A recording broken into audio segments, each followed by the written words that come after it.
Hi, this is Brian from Heretic, and you are experiencing Poppitt's Corner.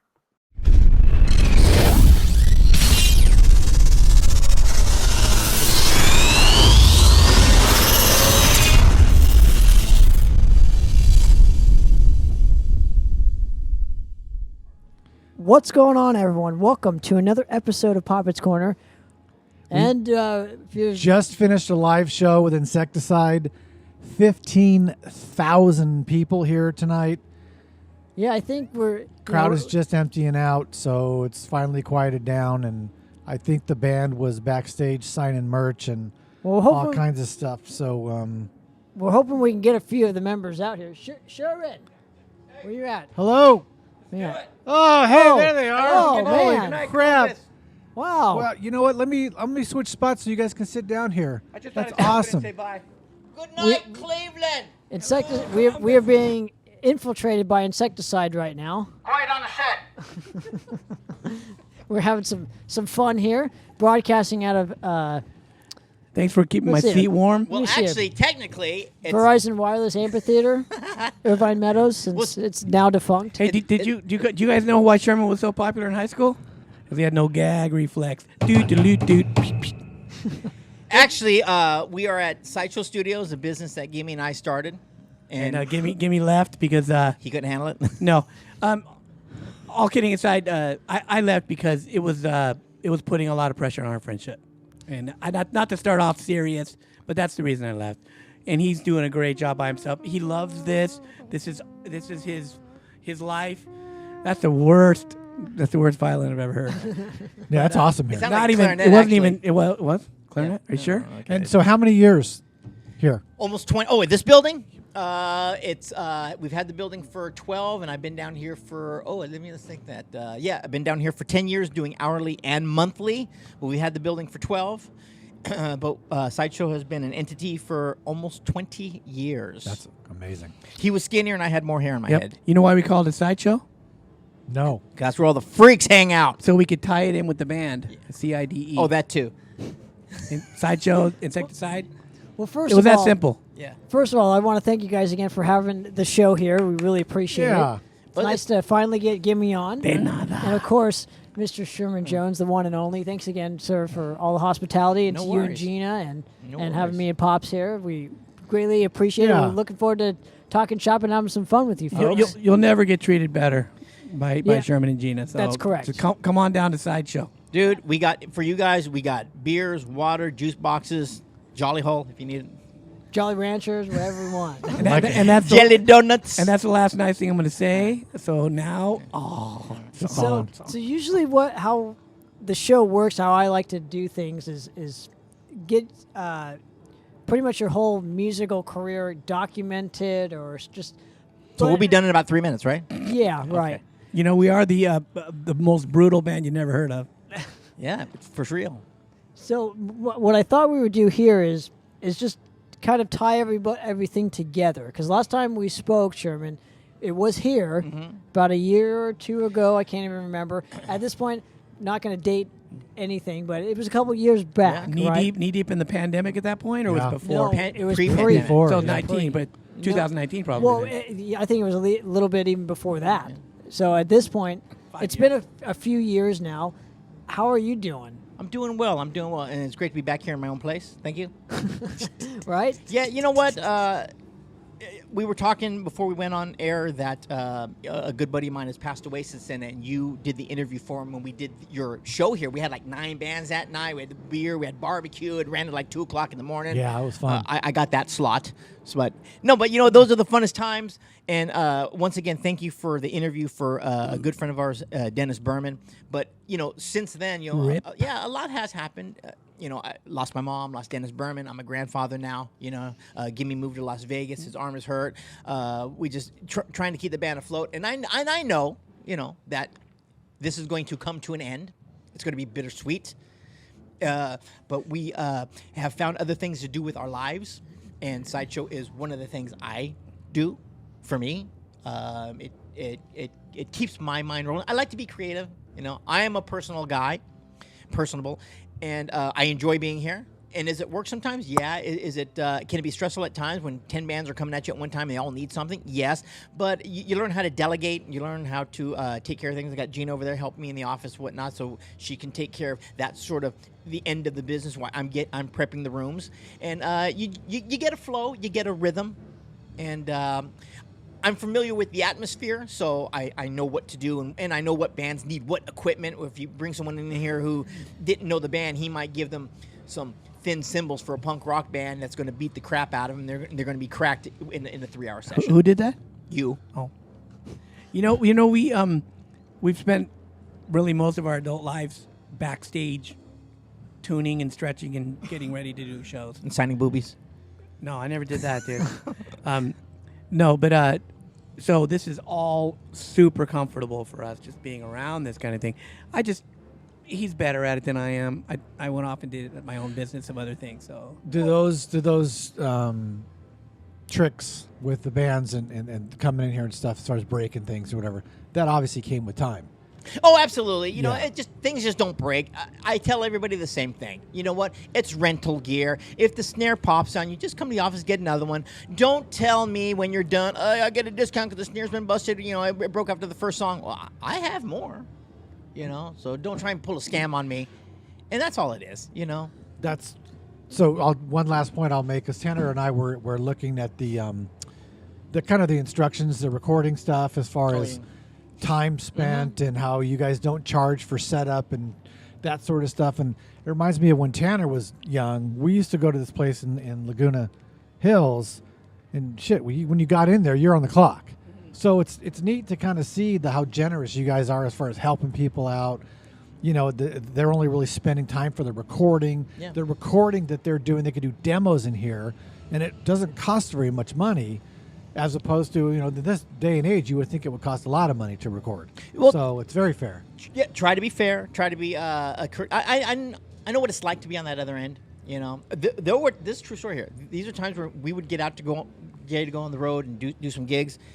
We would go to a rehearsal hall, and they had like a 3-hour minimum. It's like, dude, we only have to run through a set. You know, our set's 35 minutes, and we already know the songs. We just want to unload the van, play the tunes, you got to have 3 hours. So there we are in the studio, you know, in an hour and a half, goofing around, maybe working on other riffs. But all we needed to do was run through the set. So I get it. So I have no problem if someone wants to come in here for an hour. Yeah. That's now, awesome. I want to switch gears here just for a moment and ask you guys this, where, you know, because Insecticide's been around for close to 40 years at this point. So yeah, it's been a long time. And where I'm going with this is because you guys haven't had a plethora of records per se. I mean, it's only been a handful of demos and maybe a record or two. I'm generally curious, is there a potential for like a string of live albums? Because I know you guys primarily play more, you guys are a live band. That is our point. forte. So I'm generally curious if, you know, to extend the Insecticide legacy rather than, you know, again, at this point, you know, it's what, 40 plus years or whatever. Is there a potential for you guys to go back in the archives and say, you know what, we should release a string of some live albums and at least give people more material and more of a legacy for Insecticide? Is that I would have no problem doing that. It's just one of those things that it would be a project, and if we were to do something like that, I'm sure Gimmi's with me. We become fairly acquaintance with Bill Montoyer. Give him some tapes and say, "Here you go." You know, I have a probably two good. I got something out of Texas. We did Houston, which was pretty good. The sound was good. And then Mexico City, we have a really good one out of there. The guy tried to mix it down for us. To me, it wasn't that great. If I could get that maybe Bill to work on, that would be fantastic. It's got all our songs that we've been playing for years, and I think it would be brutal. It was a brutal night. People were flying. It was, you know, it was amazing. We had a great time, and I think I didn't have too much tequila before we hit the stage. Well, if you want to talk about Mexico City real quick, we did 4 shows in 3 days, plus the radio interview on the Thursday night, which I missed because I missed the plane. But I did get there, and it was on my birthday. At the college. And the girl was there translating. Yeah, I wouldn't know because I wasn't there. Yeah, we know. We talked a lot. But you know, we got a lot of recordings, got a lot of footage. You know, even back from the '80s, a lot of crappy footage. Even nowadays, people videotape you on their phone, and it's like, you know, they're moving, and it's like, oh, that's a great shot of Gimmi's arm. Yeah. I wish I'd see his fingers in the fretboard. There is a lot of crap out there, but as far as the audio, there's a lot of audio. And Tanner, I think that's a wonderful That'd be a great idea. That's something for me to go back and visit. And where I'm going with this is because I did that for me during the time when I was kind of, and I'm still going through it, with suffering with some health stuff and whatnot. So to pass the time, I went back into my archives and discovered I had like 7 or 8 live albums from 15 years ago, and I'm like worth of material, like from different. No, I'm talking things. like live albums. Like I had like 7 or 8 live albums from this place called Hoagie Bar Michael's, which was a venue. I remember yeah, Hoagie Bar so it was a Michael's. venue out in Newport Beach, and my dad, thank God for him, Is he Hoagie? he had the foresight to. So when you would go play To record. this venue, you could pay $10 or $15, and they would it was give you $10 for the CD, and the quality was really good. It was yes. mixed well. and Nothing. $10 is nothing. It was nothing, and because I knew that at some point it would be good to listen to those You later would want on. that. Yeah, you would want it. So because of his foresight, I got to release. I released the first one this year, and people loved it. And you know, you get some lashback from the critics, which is fine. That's great. Wasn't Only expecting, makes you stronger. At least they're talking about you. Well, I wasn't expecting like people to, you know, go hoorah over it, but it's just more of an incentive for the fans to support us even further than just our 4 albums or whatever that we have. It just, if you want to support the band even further, here's some more material and for the completists. Anyway, second volume's coming out next year, but it just, I found myself almost loving the fact that I can still release material that's not exactly new, but it is because nobody's really heard it besides.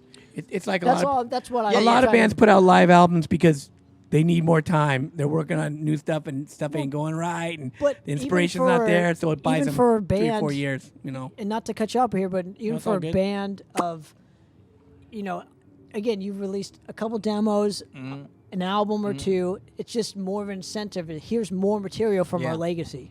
That's all I'm saying. I love it. Whenever we were in Mexico, mostly, just it's amazing place to play. But the one thing that you would do is we'd be outside a lot. You know, we're not the kind of guys that hide from people. We're out, and I'm out. Sherman's Sherman never stops. Me, I'll kick it. I'll kick it with one guy for an hour and a half, and I'm outside, and people are bringing up our cassette, Swarm Kill cassette. I don't even have one, and they bring them up, and they don't speak English, but they want you to sign it, and they've had it since 1986. Yeah, old crap like that. Yeah. You know. So besides, though, you talked about the live stuff in Mexico and a couple other places. So for 40 years, I'm hoping that you're going to say that you have access to stuff that's buried somewhere That'd be so that you could dig up and Yeah. just maybe put something together. It's like, oh my gosh, I do have old demos and things that I've never done stuff with. How great would it be to break that stuff out? Yeah. And you must have an archive that's massive if you can get to them. I got a box of crap. Yeah, we You got got we to go do. through that, man. We have it. What Tanner was saying about Hoagie Bar Michael's is there was another place, I'm not going to mention their name, and I've done that before where you buy the CD, you know, and I bought the audio, and it was 2 separate discs. I bought the audio and the video, and I have the video, but the audio was blank, so I felt like I got ripped off. Wow. And, Lame. it was lame. That is lame. It was lamer than lame. Call him out, dude, man. What's his name? I ain't doing it. First I and ain't last. doing it. First and last name. But so I guess where I'm going with this is because in this particular state, you know, Gimmi is going through whatever, you know, his battles and stuff. This would be just a great opportunity to be like, you know what? Let's focus our energy because we have all this stuff in our vault. Let's start releasing some of it because it's like, I mean, you're a band of 40 years worth of material. I'd love to hopefully hear that, some of that. Yeah, that me too. nobody knows about. Like how I want to encourage more bands to do that because I, as a fan, love that. The only thing I don't like about that, really, is that I didn't think of it. Yeah. Well, Wait a minute. We're going to edit this back. We're going to add this later. you're also very busy, so I wonder how much. I mean, at some point you're going to go, you know what? I'm going to stop and I'm going to take a weekend or a day or a couple hours. I'm going to just organize the stuff that's in there, which you probably already do have. You know what? My stuff is fairly organized. Yeah, Sherman has he is the organizer of the band for sure. So you have stuff like that's maybe dated and the audio is like written and dated, the location and everything. Oh, Sherman will have that for so sure. So then it's just a matter of like busting that out and listening to it and going, would I put that down on a CD or a demo or something? And again, just like Tanner said, you're not going to get everybody seeing it. The quality is like that's the rough, That's the raw bad. stuff. Yeah. And if you fuck up, Which we do. we all do. That's It's what we all love. part of it, and everybody Yeah. recognizes it. Yeah. Any band that's a band recognizes that you have. Oh, remember that part where Yeah. and that's also part of making. That's what we the- love about. That's what I love about punk rock is the lack of perfection. Is like guitars aren't always tuned correctly. Sometimes you hit the stage and some dude jumps up and hits the neck of your guitar. It's slightly out of tune, but you got to keep going. Yeah, or they stand on your pedal. And you're gonna hear that on a tape. Now we were. Is it okay if I tell a quick story? Yeah, of course. So Not so really. so Guar, we opened for. We didn't know who Guar was. The promoter Good Lord, said they were called G War. Right. So we get there. they sound really metal. We get there and I'm this sure is they're fine. Yeah, this is a big skating rink, and we get there. We're like, oh great, 10 people are just gonna look like we're just gonna look bad. I hope we don't get any. Video was very rare back then, Sure. So we hit the stage. Place is packed. We're like, what? It was in Squirrel Mountain in Pittsburgh. In Pittsburgh. Wow. This So- is huge. So let me back up a second. We sound check. They sound check. No, they had nothing on. No, just wow, punk no rock costume. No. No, just Wearing punk rock flip-flops, guys. shorts. I thought they were terrible. I'm like, we're gonna smoke these guys, man. Right? Right. They're coming out in gym shorts, and so we're gonna. This is gonna be easy. All right, we're gonna be heroes. We're all gonna be getting high five. There was no visuals at Right. that sound check. So Sherman and I were, our chests we're cock of the walk, you know, Right. and we're out there. All of a sudden, lights go down, and this guy, 4-legged guy, comes flying by me, It was like a monkey. and I looked at Sherman and I went, "Oh shit, we're in trouble." So we had already played, right? So they get up there and they do the Guar thing, which you're like, "Oh my god, this is amazing." So we do the show. The next, I forget, maybe it was before we did the show, or no, it was the next day or something. I don't know, but they were, it was great watching them. They fought. They never, none of them got along. Blood. You used my towel to wipe out the flake blood. Now I Oh yeah, can't they take were a arguing. shower. They had a school bus they were traveling. But They were here's all arguing. Here's my end of this story. The point of my story is they jumped in their school bus, which they had made in kind of a motorhome. Pretty fantastic for the 80s. Sherman and I and Rich Rowan, we had a guy with us, Derek, he worked for us. We jumped back in our little van, no showers. We're sweating, same clothes we've been wearing for 2 days. Him probably a week, and we had a tape. The board guy made us a tape, and we listened to it on the cassette on the way. And I remember going, "Oh my God, I need to practice more." That was terrible, and I thought we were fantastic. You're up your there. own worst critic. Yeah, no, right? absolutely. But I was like, burn that tape now. Put it on the ground. Let's run it over. Make sure no one ever gets it again. Well, running through a board, everything's isolated, crisp, and clear. There was no echo. It was just dry, dude. And I was like, man, I thought I was handsome and rugged and, Right. and played like Right. the wind, but none of that was true. Well, again, my point to the live, going back to the live aspect is because you can marketability, you can do so much with it. If you have like 2 or 3 live albums, you could do a box set with it, have something cool, Very cheap to just for the fans, Yeah. and for yourselves, because it'd be a good opportunity for you guys to kind of go back in, reminisce a little bit, and just again, it's all about connection between obviously you guys, but always and you guys and the fans. So it's just a win-win all around. So. I don't know. Like I said, I encourage. No, more it's great. bands to It's a do great that. idea, dude. We appreciate you, bringing that up. I do. No, it's something for us to look into. Just think about it. And I've already thought about it, and I know what I want to do. It's also 40 years of history. Because I can't be that with merch the hoard band. guy. Like all the stories and all the whether it's the tourists and stories, but just 40 years of relationships and working together and playing together Yeah. and the struggles and Yeah, we really wasted our lives. no, I'm sure it's just been a great. It's only going Son, to great add to run. the, it's Son, why don't you go to school and be a lawyer? No, I'm going to be a rock star. I'm going to make a lot of money, mama. but it's just another opportunity to prolong that legacy, man. Yeah. It's so cool. I just love It's really bands do that. it's really great. So let's go back even a little bit before this. I just wanted to know how you guys particularly met and wanted to start playing thrash metal as opposed to all the other kind of styles that were happening in, I'm assuming, the 80s or 70s, whenever you guys... Oh, thank you for the 70s reference. Yeah, thank you. But we're way past the 7. Yeah. So we met. It was by fluke we met. Yeah, it was at a Target department store.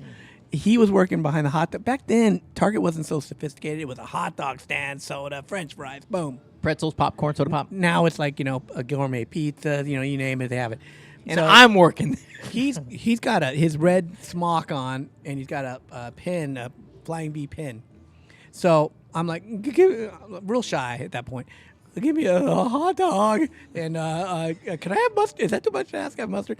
So I get it. I go sit down. My little brother Doug is with me. To this day, he loves this story. So we go sit down, and my brother goes, "Dude, did you see that guy's guitar pin?" I said, "Yeah, I saw it." And my brother goes, "Dude, why don't you talk to him?" I'm, "Nah, that dude's a kook." And so my brother goes up there and goes, "Hey, bro, my brother plays guitar too." He's pointing at me, right? And I'm like, fuck. Now I gotta go up and talk to this guy, right? So He didn't. I did. yeah, he came over and talked to me. I think he brought me an extra time packet out, of time out, mustard. time out. No, don't time out. I tell the guy I'm working with, "Hey, I'm going to go talk to this kook." All right, continue. Okay, me being the kook. So he comes over, talks to me, and everything. I think maybe a week or two went by, and we ended up. I was in El Segundo. I lived in El Segundo. Anyone that knows California knows where El Segundo is, and Manhattan Beach. Everyone, the beach cities. That's pretty much where we were. So he came over, and interesting enough, we both knew Green Manalishi from Judas Priest. I think we did might have been Breaking the Law. It could have been just something. Some crap stuff stuff. just to say, just so we can go, hey, is this a possibility, or should we just slap each other and go our separate ways? So that's how we started it. And I swear, within a year, we probably had 3 of our staple songs. I think, was it about a year, Sherman? About that. But already that we still play today. Wow. Yeah. But let me go back even further than this and just ask you, Gimmi, what got you into playing music, and especially guitar-oriented stuff? Yeah, that's a good question. I thought about this because I knew you were going to ask this. So, important albums, we all have them. My important album is "Never Say Die" from Black Sabbath. Everyone says, "Oh, dude, man, my first Sabbath, I go all the way back." Yeah, you go all the way back. Most of the guys at my age did not probably hear the first Sabbath album from Sabbath first. So mine was, some of them was Heaven and Hell. Mine was "Never Say Die." My other important album was Van Halen, the first Van Halen album. And then I'm a little weird about the time. Sherman's probably better at this. But at some point, I heard Motorhead's live album. And I went, Hammersmith? yes, Hammersmith? the original one, not the later on they remixed. But this is and I went, I can do that. He's not doing anything that I can't do. Fast Eddie. And Fast Eddie's one of my heroes. Besides Jeff Hanneman, Fast Eddie is one of my heroes. So that was it for me. I was like, oh, okay.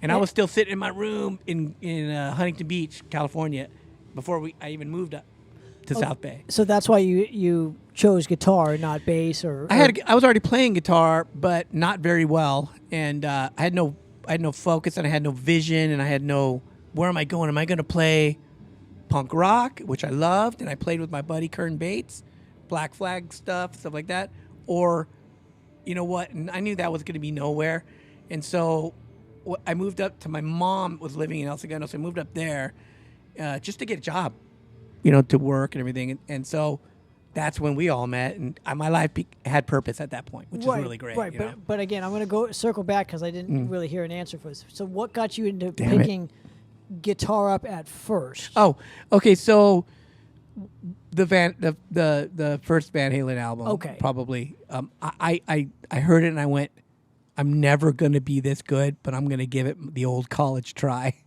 and that when you were at that time in 78, I think it was, you could not believe the atomic, Les probably knows, that thing came out, everybody had to make a choice at that point. Do I set it down and just enjoy Van Halen, or do I keep at it and see if I can't maybe take it a little further? And no one is ever going to take it any further. It's kind of than a high Van bar Halen. to go. Have Very- eruption. It's a game changer. But it gave you, it gave you motivation. Sure. It did for me, you know. And then that's what I'm saying. That's the tone. So Van Halen was an unattainable goal for me, but at least I knew that things were capable. Fast Eddie gave me an attainable goal. Like, okay, I can do that blues scale. You know, I'm never going to be Motorhead, but I can do that. So I'm going to focus on that. And that's where I'm going to, and so that was kind of my focus, you know. Interesting. Okay, and then you guys obviously met, started to jam and whatnot. And just again, I'm trying to tie everything together here. So when choosing the name Insecticide, again, if I've asked this, I'm going to ask it again anyways. Keep on asking. The origins of the name and why that specific, like, because at this specific time, not a lot of band names in the metal genre were probably chosen then. So you could probably think of all kinds. Sure. But you guys landed on Insecticide. I'm just kind of curious, what about that name made it so just, this is it for us. This represents what I'm trying to go for and what you're trying, the band as a whole. Yeah. This represents our sound. For me, truthfully, when I brought that title, that name to the table, Gimmi did not like it. You know, and I kind of fought for it. And I have my reasons why I like that. You know, we're not that band. Say it, dude. You know you want to say it, dude. We're not that band that sings about girls or beer or Satan or promotes suicide or whatever. Our songs are fantasy. And Gimmi mentioned that when we first started playing in about a year, we had some staple songs. Yeah, they were staple riffs. You know, lyrics have changed. Speed definitely, the tempo got picked up, right, because of drummers and who we play with. And we progressed as players. But to me, Insecticide at that time, you know, you really couldn't pigeonhole that. It wasn't death. It wasn't gloomy, you know. We called ourselves power metal. Yeah, oh, yeah, actually. but we didn't mean power metal the way power metal is today. We meant it as in fury and being feisty and pow in your face. That's I got to back up here. And I know we've probably talked about this, and everywhere I go, I always have to repeat myself on this. Gimmi and I are at a certain age where when we were starting out, there was no roadmap for us. No. There was no guidebook for us. We were doing what we wanted to do.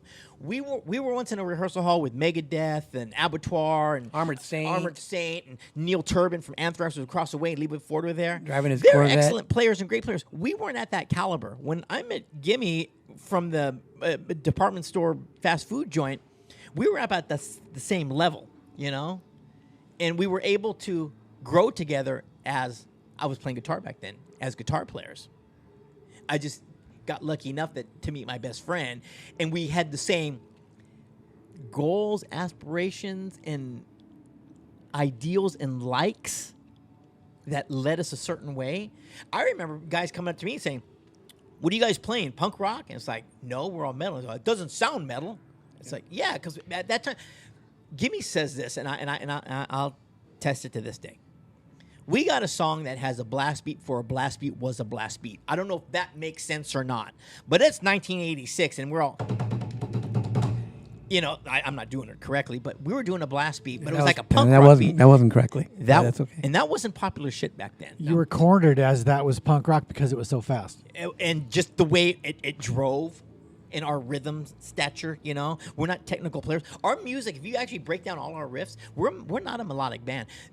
We're not even a complicated band. There may be degrees of complexity in the riff, but if you were to sit down and you were to show you the riff, it's fairly simple. You know, it may sound like it's a lot going on, maybe because of the picking or whatnot. But other than that, you know, I've gone and seen bands. I just look at myself, wow, that dude's fantastic. But It's just too much. It's like, wow. It's not grabbing me in any sense. You know what I mean? The first time, I don't know if we actually met. The first time I saw you, we were down at the Malone's, and you were on one stage and we were the other. And I looked over at you, and you visually caught me.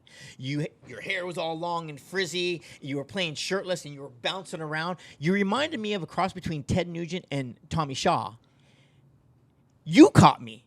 Your antics, your stage presence caught me, and it's like that's what drew me towards you. So when you look at our type of music, you're not listening for he's an A minor augmented 7th scale. It's like I'm just doing this because I'm not a skilled trained player. I play by what feels right to me and what sounds right to me, and our rhythms are different. Sometimes he'll come in with a riff, and I have a difficult time doing the picking because his structure, and he's a left-handed. I still keep bringing that song in from 1988 that you can't play. What can you do? And there's some rhythms I bring to Gimmi. I just okay. Here's one. Let me show you the one. That's it. It just loops after that. We have our own techniques. I don't know where I'm going with this. We're our own worst enemy. Sherman and I are both alpha dogs. It's hard to get anything done. Sometimes I'm alpha, he's beta. Sometimes he's alpha and I'm beta. Yeah. But whatever you did back in the day obviously merged and it worked. Kept you to where you were enjoying. Yeah. Real quick, was Insecticide the original first name, or did you have another name? We came up with a lot of names. I even had a buddy who was an artist. So Ogre? Yeah. It was one of them? No, it was just Ogre. Ogre. I would take Bloodlust. my ideas to my buddy, and he would draw things out. Yeah. Remember the band Bloodlust from Metal Blade Wrestling? Mm-hmm. We were Steve Gaines? We were Bloodlust Earl 3 Lindenthal. years before that. Yeah. Sandy, all those guys are great. They're great friends guys. Of ours. So we're like, Bloodlust, man, this is going to be the best. We actually did what'd you say? There's show a Bloodlust? Oh, as Bloodlust. they have an album out? Oh, crap. Yeah. So, but again, so it's interesting that you come out in like the mid '80s, right? Do you immediately go, let's record something and have it out? Because at that time, and let's back up real quick. Your overall sound, I'm kind of curious because you're mentioning Van Halen and Priest and whatnot. Well, that's all we had back then. Hold on. So my question is did your peers around you at that time in 1985, 86, when you were rehearsing right next to the Megadeths and Abattoirs, did their sound influence you before those bands even made records? I don't think so. That's hard to say because, but Megadeth, they were very secretive. They liked to practice when the place was packed and full, or late at night when no one was around because their sound was they were going to make the first record and they didn't want everyone like Slayer was like that too, and they would they didn't like rehearsing when a lot of people were there because we're still like that. We don't rehearse in front of people. No. So what stays in our rehearsal when we argue over a riff or something like that, that's between us. I remember hearing Dave Mustaine was selling a Marshall. It was the biggest piece of crap you ever saw. So I had a little 4-track Tascam. So we used to call him David Mustard Seed. But we went down there. I went down. He was three, four doors down from us. So I took this, and I'm like, okay, man, I need an amp. He said, well, I got this Marshall. My manager says I can't, blah, blah, blah, blah. And I'm looking, I'm like, I'm touching the fucking volume, it falls off. I'm like, the fuck is it? It was a piece of shit. So I decided not to do it. Now, I wish I would have traded and got that amp. It was probably used on the first album. It's very possible. For a dent, whatever, a whole song or a note or whatever. But I would have that now, and it would be epic. Because that album is that was just history. It's a history. Sure. Let me elaborate on that story real quick. Dave Mustaine, Gimmi, and myself were alone in the room, and Dave brought over the head. And like he said, he touched it, the fucking knob falls off. And, the talix is all torn up on it. And we were talking. It was a serious buy for us. Cool guy. I mean, he was fine. He was a nice guy. We're not talking about his personality. We're talking about this guy's an sale asshole over this amp. The clincher for me when it was like I was giving Dave's talking to Gimmi, I'm behind Dave going. Nowadays, when you look at an amp, they just got a little switch. You flick it, 8 ohms, 4 ohms, impedance. Back then, it was a knob that you had to pull out, and it had pins in it, and you would have to adjust it to the holes for the impedance. Mm-hmm.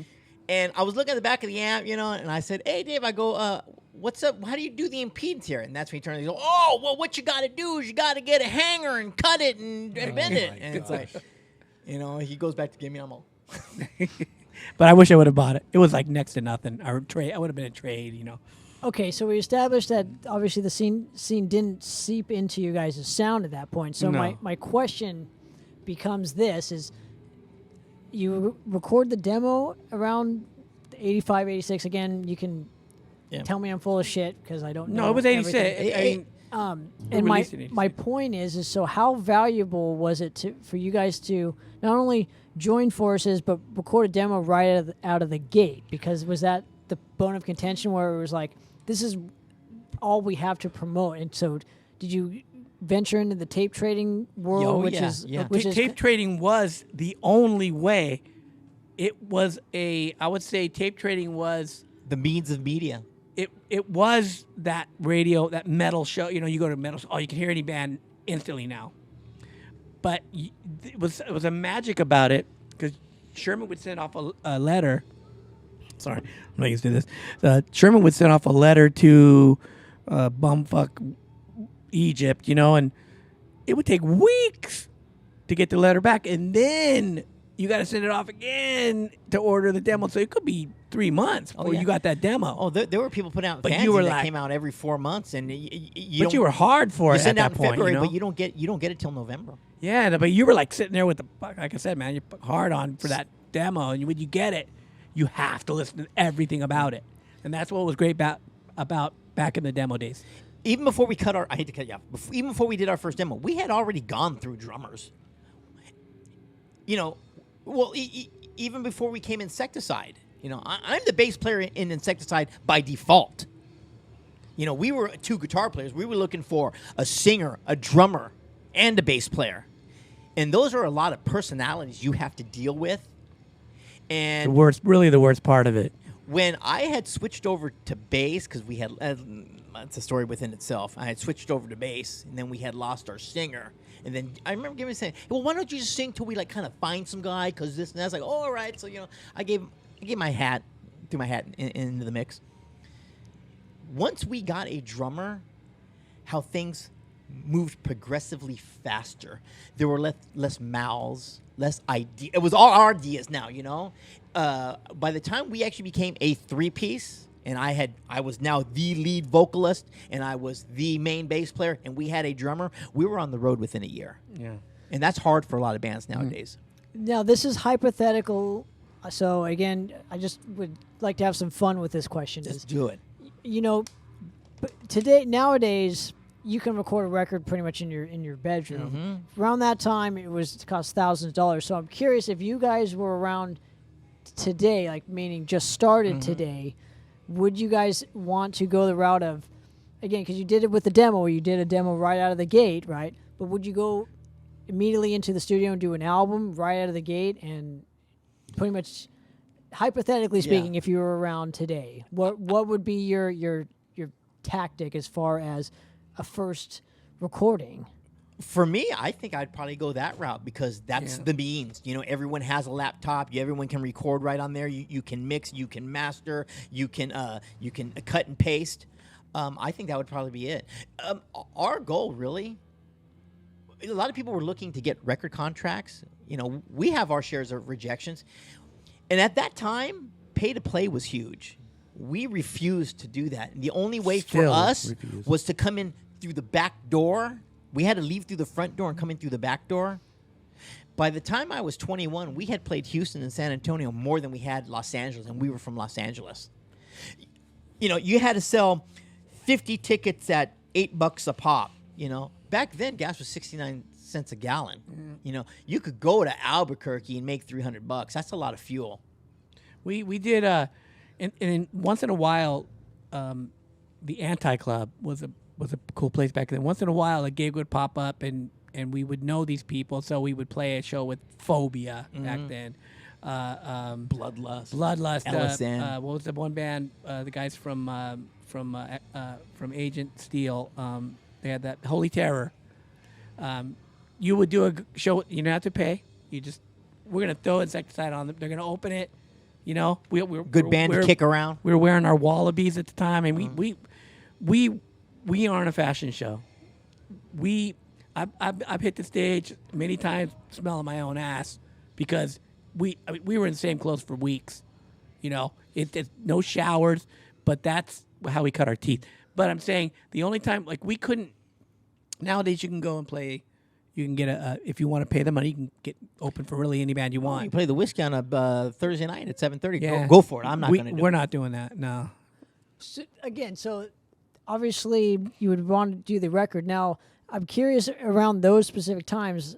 Obviously, the record deal is the only way you can make a full-length record, right? That was the halo. That was the. Everybody wanted a record deal. Everyone wanted to be on a label. We did too. We did too. Yeah, but it wasn't going to happen for us. So, like I said, we went out the front door and came around the back door. Now, during the late 80s, early 90s, did it get better as far as making a record yourself, or did that not happen until kind of the 2000s when the internet was kind of coming into flourition? I think the internet opened it all because, up. The 90s,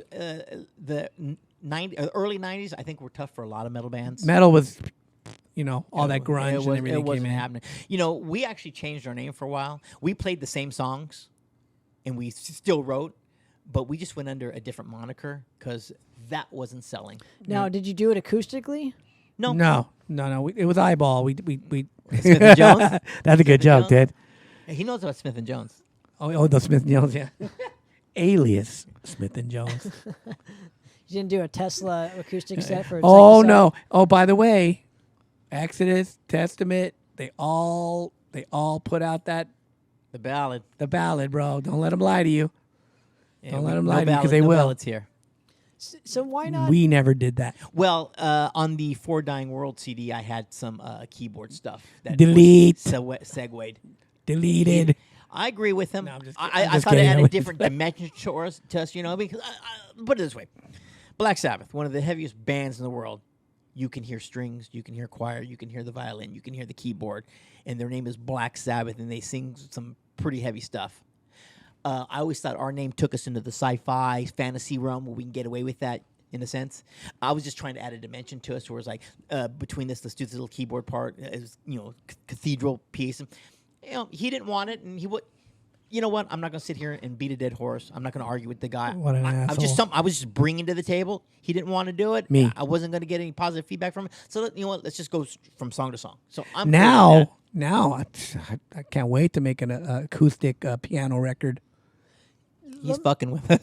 Let me ask you guys this, because the Extermination, I guess it would be a compilation of, it's like your first album mixed with an album that never got released. So I'm curious, why not make that a separate release? And again, correct me if I'm wrong, if it hasn't been if it's already existed, I'm just a moron. But if it hasn't, my point is why not take that second unreleased record and do that as a standalone kind of thing? One word: laziness. That was put out by a record label in Brazil. Well, right, but I'm saying depending on who owns the rights to it and whatnot, I'm sure It's ours. It's ours. I'm sure you could. I don't know. Again, the more content you have, the better. That's what today's day and age is. So with Insecticide, there's just not a lot of that content. So If I remember correctly, wasn't there a couple live tracks on the end of that record? Yeah, there is, huh? Yeah. yeah, That was out of Mexico. Those tracks were from Mexico. and out of Texas. But Yeah. my point Oh. is it's You. it's combined in like a compilation style CD. So it's just one release. So Oh, I see what you're saying. That's just something the guy wanted to do. You know what I mean? Didn't cost us anything. Go Yeah, do what he you did want it- to do. yeah, Here, he you know, paid for here's the everything. stuff. Go. But by the way, and then obviously why not release a new record immediately after all this has been said and done, during the 10s especially. I think Sherman said it already, right? Yeah. Lazy. All right. No, we it's hard, man. No, it's just one of those things. You know? You keep asking the questions. We'll keep lobbing them back.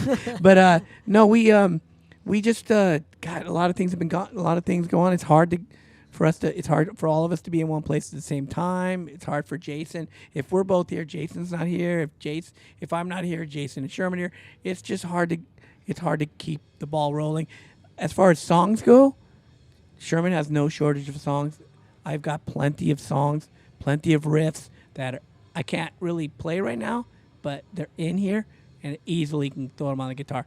The problem is not a problem, but Sherman is doing something on the side right now, and because of COVID, it's just taking him longer to get it done.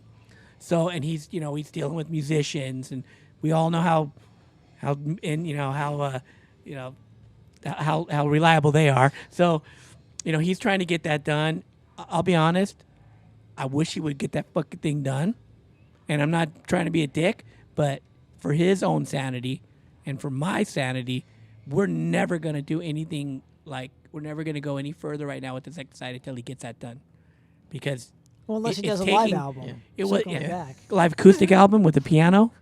You know, a lot of people ask me sometimes when they come to the building, and they're like, "Oh, this is your place." Like, yeah, I got a room over there. So, oh man, you must jam a lot. It's like, I wish I could get in there. Well, you guys deserve after this amount of time to be able to release something, so it's just a matter of putting the time aside We- to actually do it. We Yeah, could true. do it. Absolutely. Sherman and I could put together, I think, a strong EP.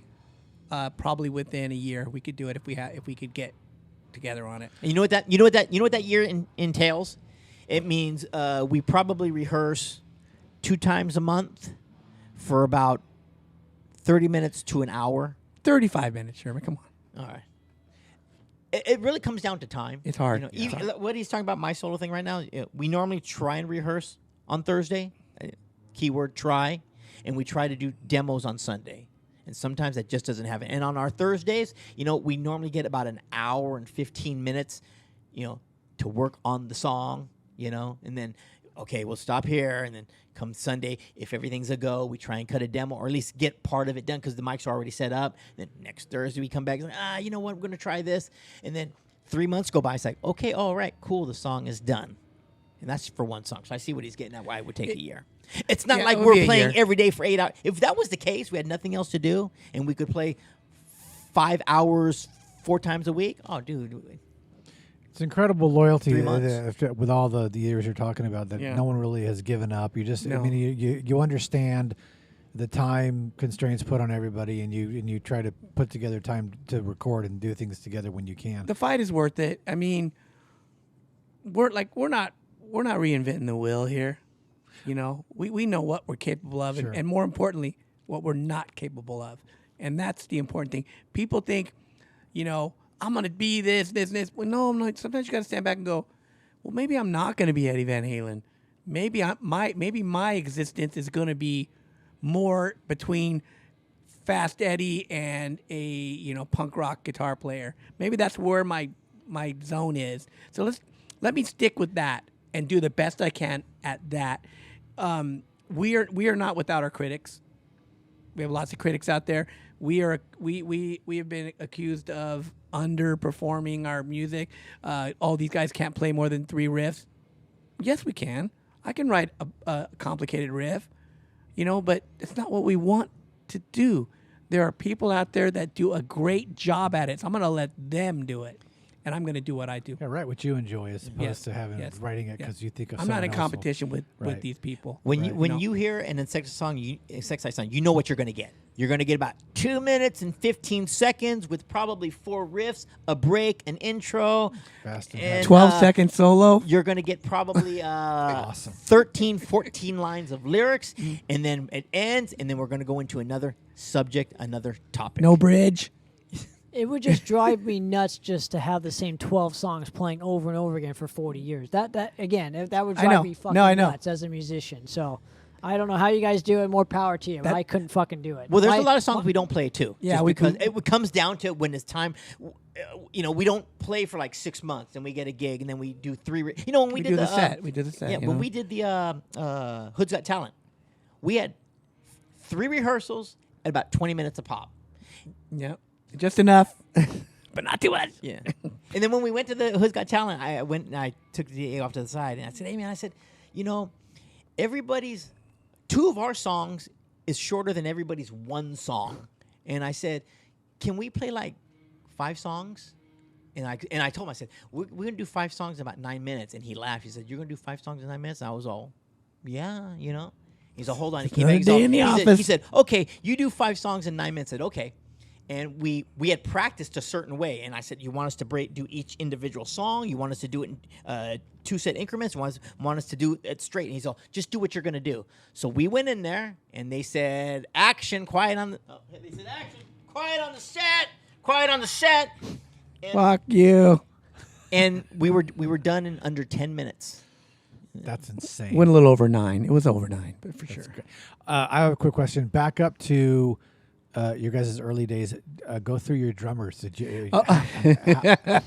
We are the We're the Spinal Tap of thrash metal. Of thrash metal. There are guys that we actually have a family tree, and it's on the blower release, it's the centerpiece, and it starts at the top. Where like it's just a family tree, and there are people that are not listed on that family tree because they had no history of a live show or a recording with us. But there are guys that I still see today that were in the band, but it's like we don't. You know, when you're in the band for like 8 weeks, you're not really part of this. You were just there, and it's just like, you know what, man, it's not working. Well, one of those live albums was like that for me. It was like a lineup that only lasted a month or two, and I'm like, fuck yeah, I have something to document that part of my history now. So it could be one of those situations. How often do you go through a lot of people? You hard to get along with, or they don't see your vision? It's just a matter of it's just a matter of. So we haven't had a lineup change in 8 years. Well, that's pretty good. That's real good. Yeah, 9 years. So I guess my point is, at first I feel, and it's just my opinion, I feel some of the other members were the reason why some of the band members left, and then it's a combination of all of us. Like, I'm sure I was a reason why some of the members left too. But I think at that time we were making bad decisions. We were doing pay to play. We were listening to a certain member of the band that thought we could trust and knew what he was doing, but it turned out, as soon as that member left, it was all good. Like, it was, you know what I mean? We absolutely became a better unit without that said member or those said members. So I think at that point it was just a matter of us finding how each other kind of worked, seeing what decisions worked and what didn't work. You got to gel. Yes, you do. I think, again, it's a combination of all of us. Like, I'm partly responsible too. I take responsibility for it, but I'm not the sole purpose. Like, again, we've had the same lineup for 7-8 years, so it can't be me. True, I'm making I'm making decisions that obviously have benefited us for the last 10 plus years. We're bigger now than we ever have been. So how many drummers did you guys have? I think Jason's like our 18th, 19th no guy. No way. Yeah. I thought you were going to say like maybe 3 or 4 or something. No. But like I said, there's guys that played with us for, 2 months. It's like, you're not really, you're just here. We think you're going to work, but you're not Almost working. a session player. Yeah, pretty much. But if you really want to get technical on something like that, I would say 8 maybe. That you would count as this guy was a drummer in the yeah, band. I would. Yeah. Definitely. Right. Okay. And some of those members left because of drug reasons, schooling reasons, and I'm assuming all kind. There's so many reasons why people of that, left. Right? I think it comes bands. down to me and Gimmi. We're not the easiest guys to get along with at times, and we both know what we want in this band. We know where the band is going. If we're going this, I don't know if the camera can see me. If we're going this way, then we get a new guy. We're not making a hard right. We're not making a 180-degree turn. We're going this way. And I've always told the guys, the newer guys, learn the old material so you understand what our foundation is. Yeah. What we're doing. Have any of those guys been frustrated that you guys don't do a lot of new material, meaning you don't record a lot of new material? Do you ever get like that drummer where it was like, guys, let's record a record? No. Okay. No. Yeah. We've always been fortunate enough that we get a guy that, hey, we already have material. This is what we're going to do, The last drummer that we had, Jason's our newest drummer. I think he's been in the band. Sorry about that. 9 years already. So he holds the longest stand. Yeah, now. he's the longest. The guy before him, he came in because we had some shows to do, and he ended up staying with us for 7 years, It's not bad. No, not bad Alex at all. is bad. Alex, yeah. Great guy. Got married, had a kid. His life changed. When we met him, he was in his 20s. And in the course of 7 years, you met a girl, you get married, this and that, and you get a good job. Hey, you go do what you got to do, buddy. Here's a funny story about that. It took Sherman about, I don't know, maybe 2 years to quit calling Jason Alex. Oh yeah. Did. He's not kidding. I remember we were in El Paso doing a show, and I said, "You ready, Alex?" And in the back, I hear it. It's Jason. Oh fuck! So, It's Jason. I'm not looking. You're behind me. I'm not. Get used to certain things. Now, another question I have with you guys too is, being approached by labels and whatnot, how do you like to have the deal worked out? Meaning, do you like the split when it comes to like, we want to release your record. Okay, well, this is what we're kind of looking for, and this is what the label's looking for, and you guys want to own your rights to your masters, or how do you guys like? We're a different approach completely. See this guy? Show your shirt real quick. Yeah, so it's different with us because we're not going to sell your a shirt real quick. million records. Buried Alive Records. Buried Alive Records. A friend of ours out of Houston, Texas. It Billy was Robert. over the phone, handshake, wink, wink. We sent him the material, the music, and do what you're gonna do. You do what you're gonna do. You go over there, and we're gonna stay over here. Yeah, we're kind of like that. I would say probably to our detriment is we value friendship over money, success, whatever. And we've probably made a lot of dumb mistakes because of that, because we value the humans in our life that we over the years, that we still, the first gig we ever had in Houston, Texas, we still are good friends with the first two guys that came up to us and talked to us. We still today have mutual respect for each other. If you say you're going to do something, One just of them, do it. One of them if you was say the you're gonna guy make that us put out patches, this record for us. and we say, okay, can you make the logo green? Can you do that and not send us a one large that's orange? Yeah. You got to put your faith in people and hope that they don't take advantage of you, and We've probably been taken advantage of, but that's okay. It's okay. We're fine. But it'll be one time only, and then that's the end of that. Right. Yeah. No, we don't mess around with you too much if you're not genuine, because we're genuine. This is what you're gonna get if you see us on the street. This is who we are. Now, where in the world have you guys found the most rabid, loyal Insecticide fans are? Where in the world would that be? Most bands will probably say the same thing. Texas is real great. Yeah. Real Sounds great. like Mexico was Sounds something. like Mexico was unbelievable. They lined up down the block. The place was Yeah. packed. You had the same experience in Mexico. You guys did. Where'd you get Mexicali? Yeah, on a great. 4-inch stage. Freaking Might as well play on a violent. pallet. We did Tecate, Mexico with no stage. We were in like these two little trenches, and they had these little amps on chairs. They were like little Fender champs or whatever, and they were on chairs. In Mexico, feedback was louder than the they music. didn't really pit as much as they were. wasn't it great, though? From behind, you just got railroaded. Yeah. That was their way of But wasn't moshing. it fantastic?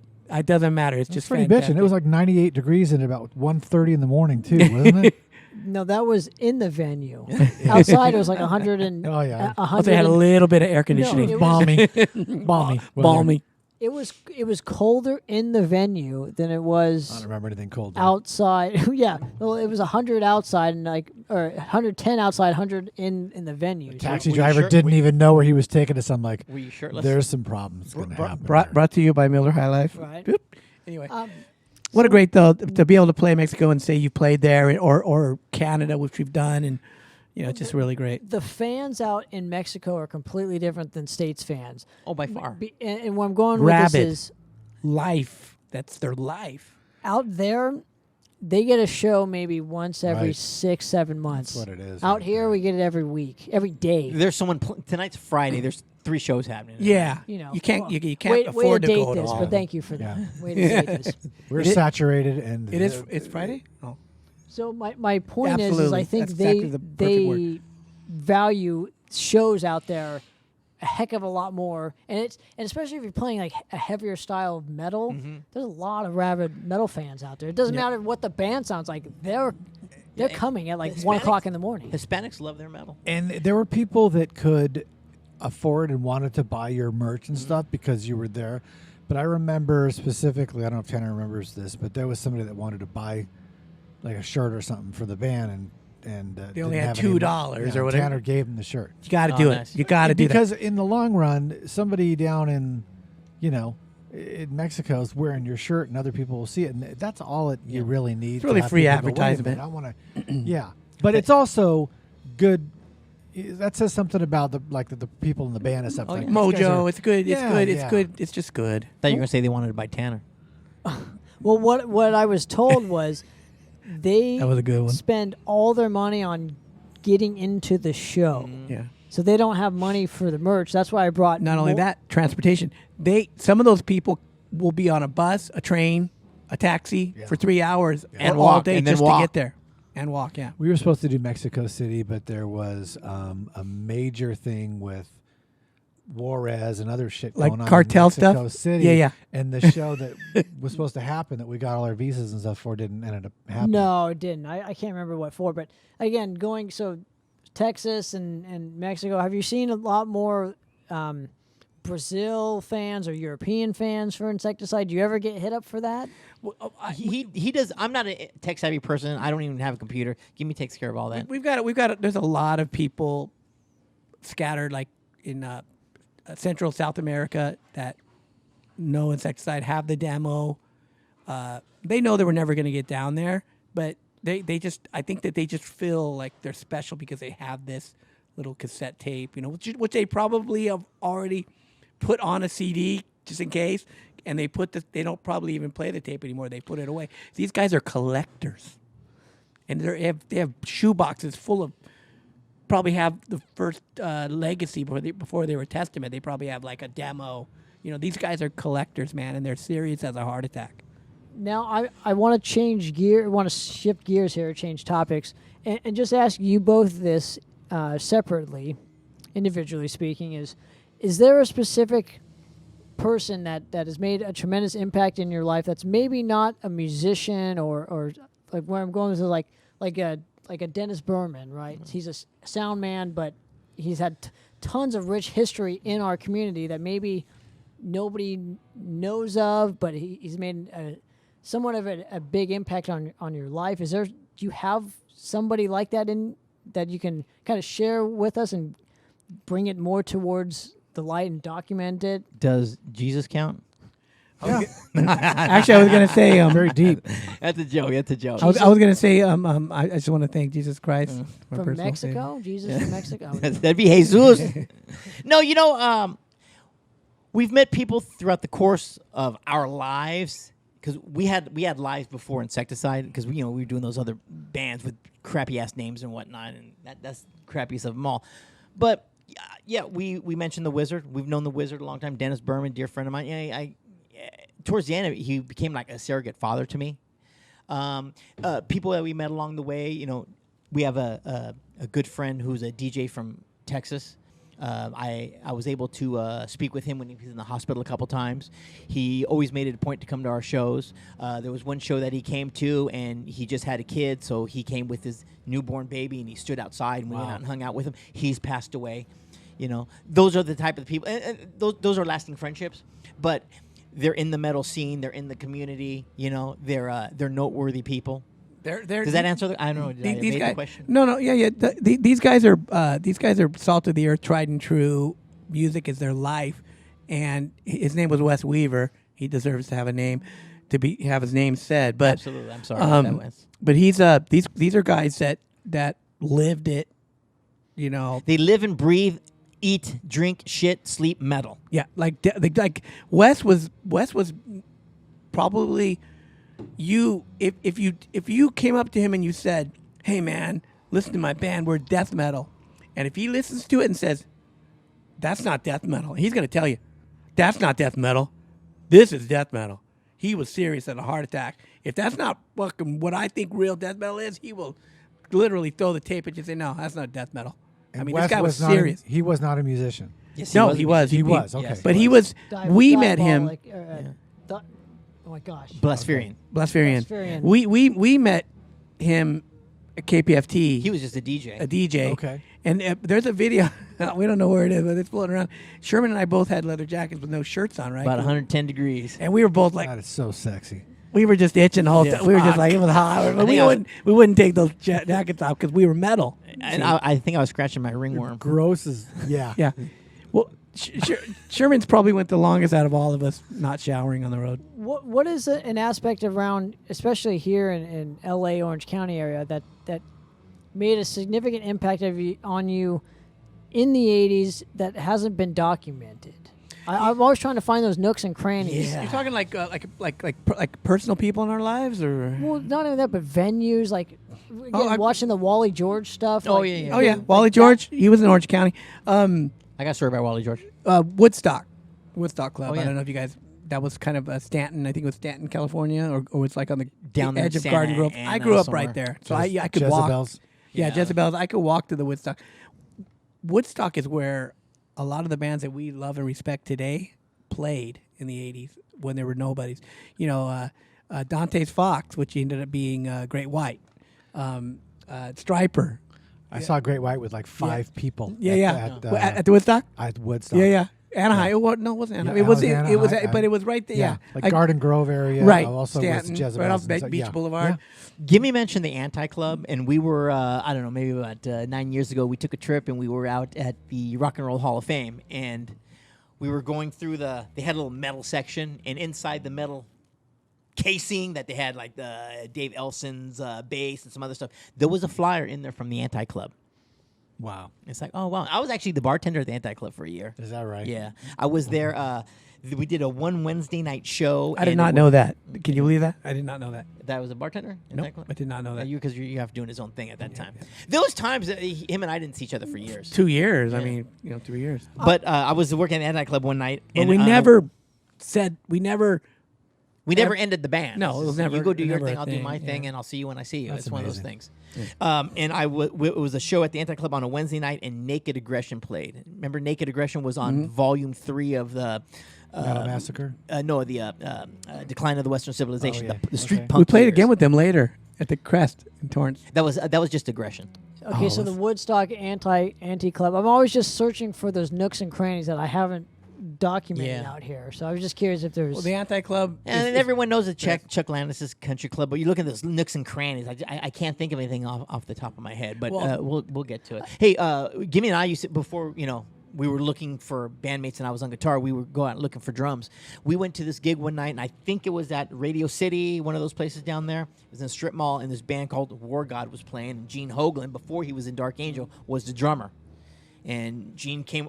Gene's a big guy. Big guy. And he came in and he sat down on the drums, and the guys looked at him, and he looked at them and he says, "Are you ready?" And they said yes, and he clicked it off. I remember telling him, he's like, "Man, we get that guy, we'll be good." Yeah. It's like, Oh, that dude's fucking rad. some drummers go, they're not even paying attention. He got the band's attention, and he asked them, "Are you ready?" It's like, wow. Was Michelle? Something so simple. Was Michelle Meldrum? Yes, from she War was. God? Yeah. She- Remember Michelle Meldrum? She had Meldrum was for a while, Then but did she that also Phantom Blue. Or Phantom something Blue like was like a female metal. She's passed away since then. She passed away, but she, in my opinion, you got all these great musicians that are female now. It's actually really a great time for females at this point. But Michelle did it first. Originators. Yeah, she could play. She could outplay anybody in the room, any room she was in. She could outplay you. That's how good she was. And I knew about her, and we had talked to her at a club. But I saw her at a bus stop one time on Hawthorne Boulevard. I pulled up and picked her up because she looked kind of cute. Around this time, how influential was getting on a Metal Massacre or something of that caliber? That was those things were huge. That was everything. That's That what was you everything. aspire to. Things were just so different back then. You weren't going to get on Metal Massacre, Yeah. trust me. Like we were never going to even. We got asked to be on Thrash Attack 2 on New Renaissance Records, and when we, I guess we made some demands on them, and we said It's a poor man's Metal Blade. we wanted to be the opening track on side A or the closing track on side B, and this goes to our cloud. Guess what we got? We got neither, but they put us song 1 on side B, which we didn't even think about, Which was great. Who was this one more time? New Renaissance Records. Renaissance? New Renaissance. What- It was Compilation? What's her name from Hellion? Anne Boleyn's Anne Boleyn. record label. Okay. All female ran New Renaissance Records. Yeah, New Renaissance that's the Records. album. That's the label that we got signed to, but they never put the album out. And then where it says the album never released. Yeah, they put more effort into not putting the album out. Sepultura. Sepultura's was first album on was New on. Renaissance Records. Yeah. Their first album. Interesting. Now, lastly, I want to thank you guys for having the show here and talking shop with us today. Must have been absolutely wonderful, badass. I'm generally curious what's next in terms of Flashlighting. The cops are coming. Yeah. In terms of what, There you right? go. In terms of what, Now the cops are coming. Kicking us out. No, in never. terms of what Insecticide has coming up, as far as new material, again, I know with your current condition, Gimmi, but you have a lot of stuff in the vault. Is there any way of getting a new record out at this point in your guys' career? We want to do a song or a couple songs with God, Bill Montoya. Bill We actually Montoya. started working on some riffs. His arms hurt. He's more than interested. that, so. We're interested. We would love to do that. And I want my the thing that changed me after all of once we were knee deep in it, and him and I were doing Sherman and I were doing the thing, that Slayer, unbelievable. I mean, you're never going to be another Slayer in the world, but the EP, help me out. The EP. Haunting the Chapel. Haunting the Chapel. So Haunting the Chapel changed me forever. Something about that the tone on that album. I want to put out in our own minds our Haunting the Chapel. So I want to do a 5-song EP with Matoyer, but this is going to be a lot of work for Sherman and I because it's going to take time, and Jason's going to have to be on board with it. But I want to put out a 5 songs of just fucking brutal. You know what you're going to get from And us. I'm not going to give you what you want. I'm going to give you what we want. If you don't like it, doesn't really That's how it matter. should You weren't on board in the first place. Doesn't matter. And hopefully Alex will be on board for this too. So- Yeah, Alex. Alex- Good old Alex. How easy is it to get Alex- this done through Bill Matoyer? I mean, I think it's going to be real easy. He's willing. He's a guy that makes his living, so he's going to need to get paid, which is absolutely fine. But we need to go in there prepared. He loved what we did at the God, I'm so bad Hood's with Got it. Talent. Got Yeah, Talent. Hood Got Talent.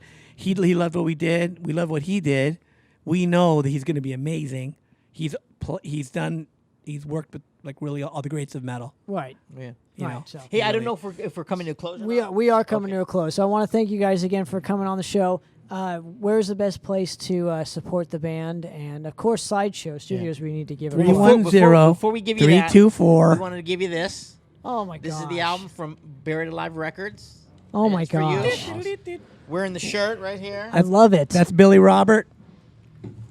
Go on Instagram. To celebrate Buried Alive Records. To celebrate that, we will light the insecticide candle. I love it. Here we go, Sherman. goodness. Keep going. Fireworks! Fireworks! Fireworks! I will go ahead and drink our insecticider in my insecticide cup. that is outstanding. That is outstanding. Where is Gene Simmons I'm when going to you have need to him? pull that out from my insecticide cooler. What? All right. I wanted to talk real quick about this banner, real quick. It's been with us for a long I was just long, about to long ask time. that. Yeah. And it's made with spray paint, an old sheet, this and that, nothing major. But this is the true story, and Gimmi will attest to this. So, I think we're up in Fresno or something like that. And a lot of times you're so pressed for time, and you don't have time to do things. And we're getting ready to play, and the sound man goes, "Okay, all the way from Los Angeles, please welcome to the stage." And he's all, "Please welcome Bud Light." So that's why we made this banner. He said it.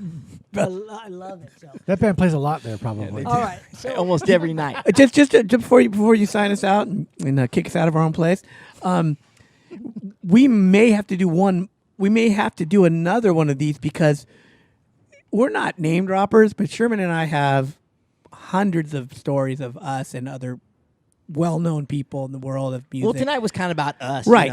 But we could probably do another hour on We that. we alone. love talking to Yeah, you guys. Yeah. I So mean, we yeah, but again, I was trying to.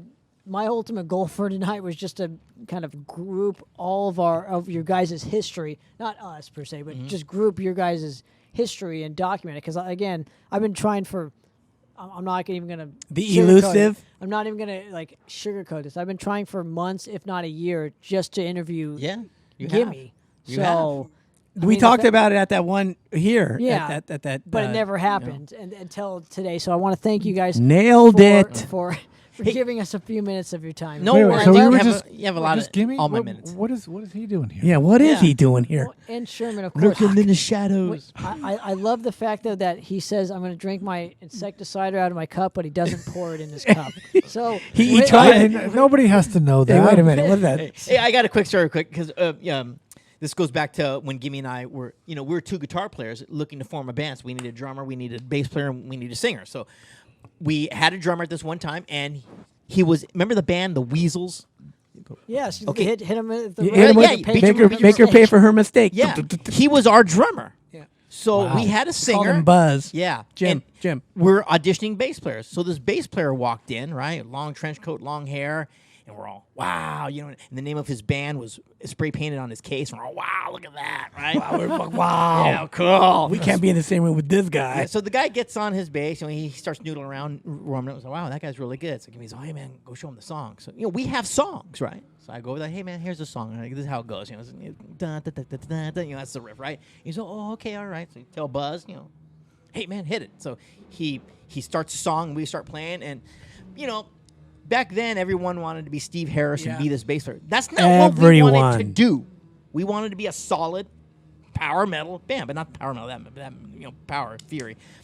So the guy starts playing, he's all, and we're all like looking at each other, right? Hey, hold on here, right? And I go back to him, I said, hey, dude, that was really good. I go, but the song goes like this, right? He's, oh, yeah, I got it. Well, okay, cool. All right, Buzz, hit it, right? Drummer for the Weasels. He goes into it, we kick the song. What happens? Stop, right? And I walk up to him, everyone knows me. I'm not the tallest dude in town, right? So I got to look up at this guy, Shocking. right? I got to look up at this guy, and I said, hey, the song goes like this. The guy doesn't even look at me. He's looking up at the ceiling, right? And he says under his breath, but I can hear him, he's all, I know everything. I guess I blocked out, but Gimmi told me that I told the guy, like, without skipping a beat, do you know you're not in this band? Yeah, he just walked out. He loaded up his gear and he moved to Beverly. Ingve on bass guitar for one song, maybe. I know you're going to sign off. I just want to thank you guys for doing this. Thank you Yeah, so this is much. great, you Yes. guys. Thanks Very for having humbling. us. I appreciate it, but I really think we only scratched the surface, so we're going to have to do this again. Yeah. We usually do on this show. Dude, maybe we'll have that EP out we've been squawking about. He says scratch the surface. I say scratch the balls. I told you, man, why he was so popular in high school. I would love to hear about progress the next time we get together and see Yeah. how you guys have done. So obviously, as 40 years has Yeah. proven, Another 5 is time. fine. We can do another 5. yeah, time is a factor, but hopefully in time you guys will have some stuff. That In all honesty, I don't know when we're going to meet next, but probably not much. Probably not. I hope I'm wrong. I hope I can say, here's our new EP, and Bill Montoya was on it. These were the riffs that we were noodling around with, and we found time. You're not wrong. For sure, you're not wrong, but you're definitely not right. we I don't know. we want that for you guys. Yeah. We want Thank that you, to brother. happen Well, for thank you. you. Oh, you know what? Real quickly. They might have to come to Las Vegas and rehearse in a rehearse hall there. Then Who I'm knows? there. They're making a documentary about us. Yes. No. So there's one thing that's taken a lot. Oh, of time. by the- We've already done interviews and things. We for have this. been called the poor man's anvil, by the way. Mm-hmm. Yeah, it's not even really a story about the band. It's in about from our friendship. buddy Mike Trujillo out of Albuquerque. He's doing a 5 segments called Behind the Noise. He's doing one with he wants to get Juan Garcia from Agent Steel. He's doing somebody else. He's been recently talking to Bill Montoya, so he's going to do the Bill I think Montoya Gene might even- Chronicles. Gene yeah, he might might even even do talk to Gene. him. But he's chosen us, and we're going to be the great. the inaugural one. But like Gimmi was saying, it's not even really about the band. It's just about 2 kids who met, had a vision, pursued that vision, became friends, and over the course of lives, things happen. Married, kids, grandkids, mortgages, the life take precedent. You got to pay the bills, but almost 40 years, we still play songs from the 80s. We still play songs from the 90s. We write some new ones, and We still play the first song we ever wrote. Really? It's changed several times, but it's the same tune.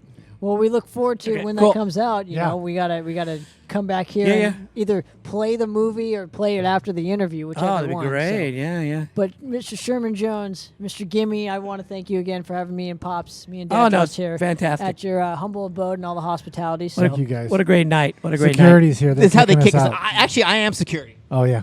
night. I just want to tell you guys how lucky you are that I showed up. And with that note, we're out of here, guys. Good night. Cheers.